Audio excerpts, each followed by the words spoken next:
Hello everyone, magandang araw po sa lahat. My name is Melvin and welcome po sa aking YouTube channel.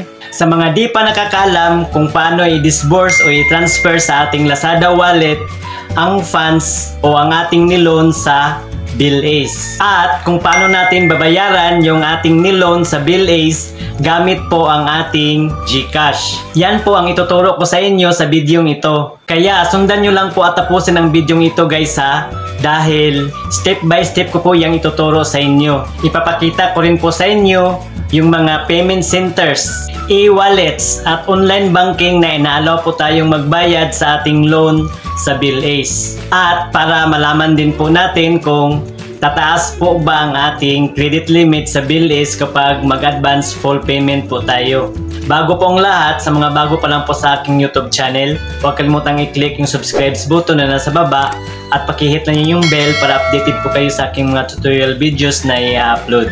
Maraming salamat po. Kaya huwag na nating patagalin pa. Let's start! Ito, panoorin nyo.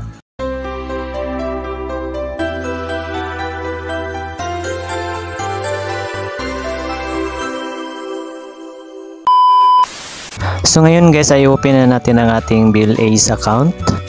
So sa makita natin ay may available balance po tayo na 500 pesos. Once again, kapag first timer po tayo, ito pa lang po talaga ang pwede nating ma-loan.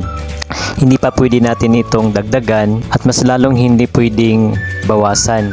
So ngayon guys, ang una ko pong ituturo sa inyo ay kung paano po natin ito i-disburse or i-transfer doon po sa ating Lazada wallet. So kailangang activated na po ang ating BillAce account guys ha. May tutorial videos na po ako tungkol po kung paano i-activate ang ating BillAce account. Nasa description area na po ang link.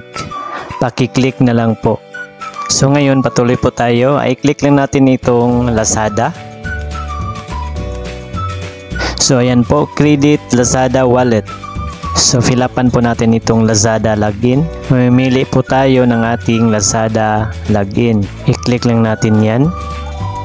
Mamimili lang po tayo dito sa dalawa kung alin po ang ilalagin natin sa Lazada. Yung email address ba natin o yung mobile number na inirehistro po natin dito sa BillAce. Ang sa akin, ang pinili ko pa yung aking mobile number. So i-click lang natin ito. Kung gusto nyo pang magdagdag ng contact details, i-click nyo lang itong add contact details. At pagkatapos nyo guys, ang ating installment details. So dahil baguhan pa po tayo, wala pa po tayong pagpipili ang halaga. 500 pesos lang po talaga. At sa installment term, wala pa rin po tayong pagpipilian. 3 months natin to babayaran. So ayan guys, may repayment frequency po tayo. May dalawa po tayong pagpipilian kung kailan po ang ating due. Kung every month po natin babayaran, ang monthly due po natin ay 189 pesos. Kung itong piliin natin dalawang beses isang buwan or twice a month, ay 95 pesos lang po ang mababayaran natin every 15 days. So halimbawa sa akin, ang pinili ko po ay twice a month. Pagkatapos niyan, kapag nakadecide na po tayo, pinutin po natin itong continue. So ayan, may important notice po guys. Since you are availing Lazada for first time, read this carefully to avoid loss of funds. I-click lang natin itong continue guys. So ayan, dahil first timer tayo, babasahin natin ito. All funds disbursed through Lazada wallet are considered to be final and as good as cash. Once you have signed your loan contract with the OTP code, we can no longer cancel your loan nor change the disbursement method. The only way to close your loan is to fully settle it, regardless of whether you have consumed the full amount or not.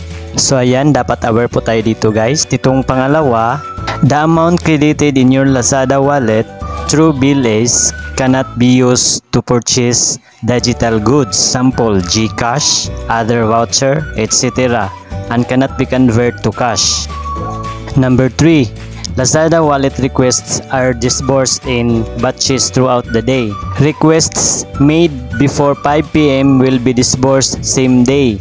All requests after 5 p.m. time will be processed on the next day. So sa mga request daw po ng Lazada Wallet, by batch po daw yung pag-disburse. Kung ang request daw ay gagawin bago mag 5 PM, ay madi-disburse pa po daw sa araw na yan. At sa lahat po na mag-request after 5 PM, ay paprocess na raw po yan sa susunod na araw. So parang may cut-off time po sila guys. So dito na po tayo sa pang-apat.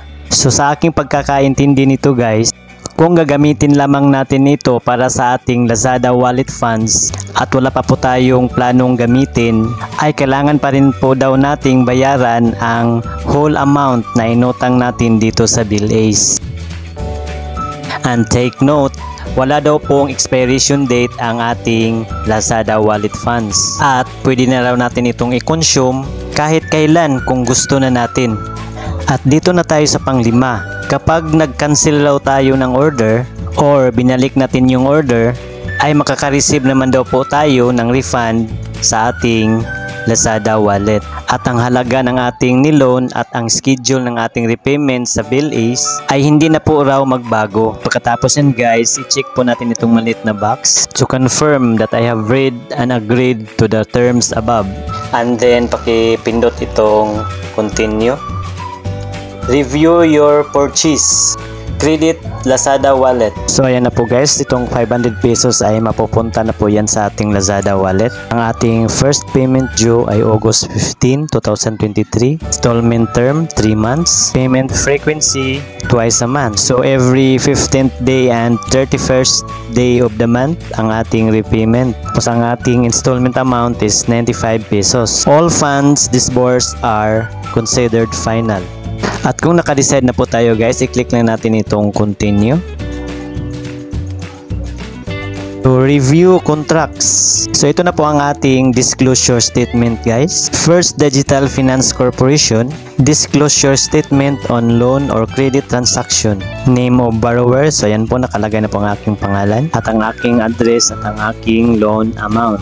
Pagkatapos yan guys, i-click natin itong confirm.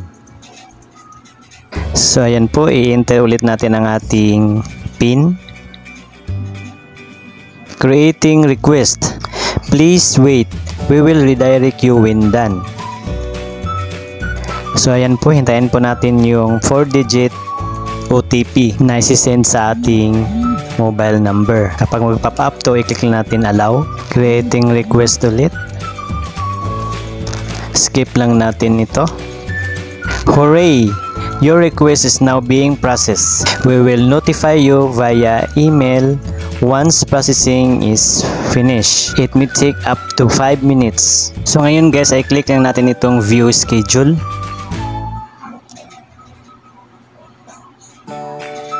So ayan po guys, na-send na po ang 500 pesos sa ating Lazada Wallet. So pwede na po natin gamitin yun sa pag-purchase ng mga product doon sa Lazada.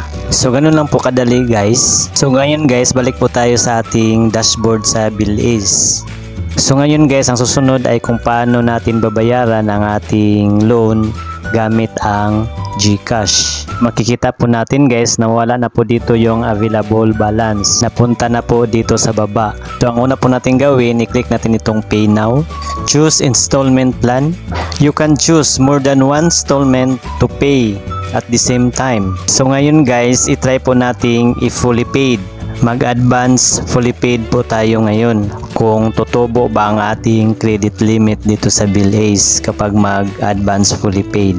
So kung magbayad po tayo guys, ay mga option po dito. Itong una ay Pay Next Installments. So ito po yung 95 pesos. Pay all installments. Ito po yung gusto po nating mag fully paid. Pay custom amount. So ini amount po ang ating ilalagay dito. Dahil mag-advance fully paid tayo ngayon, i-click natin itong Pay All Installments. And then click Pay Now, 570 pesos. So ito na po yung mga payment centers, e-wallets at online banking na inaalaw po tayong magbayad ng ating loan. Dito po sa una, pwede po tayong magbayad sa Coins.ph, 7-Eleven, Cebuana Luelier at sa M Luelier.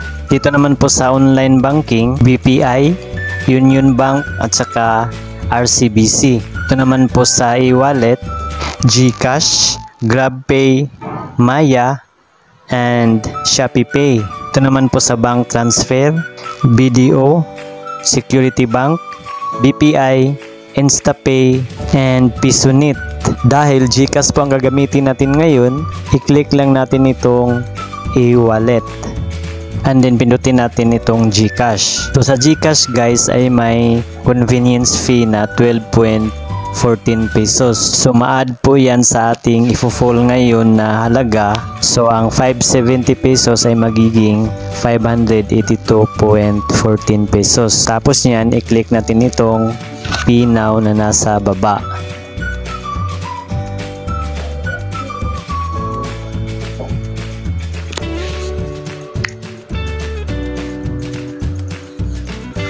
And then i-type natin dito ang ating GCash number na pagkukunan natin ng ating bayad. I-click natin itong next. Hintayin ang OTP na isi-send sa ating GCash number. At pagkatapos nyan, i-click itong next. Ang ating IMPIN sa ating GCash. And then click next. And then click Pay PHP 582.14.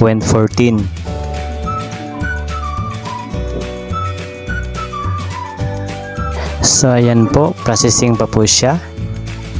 Your request is in process now. So pindutin na natin itong okay. So ayan po guys, bumalik po tayo sa ating BillAce dashboard.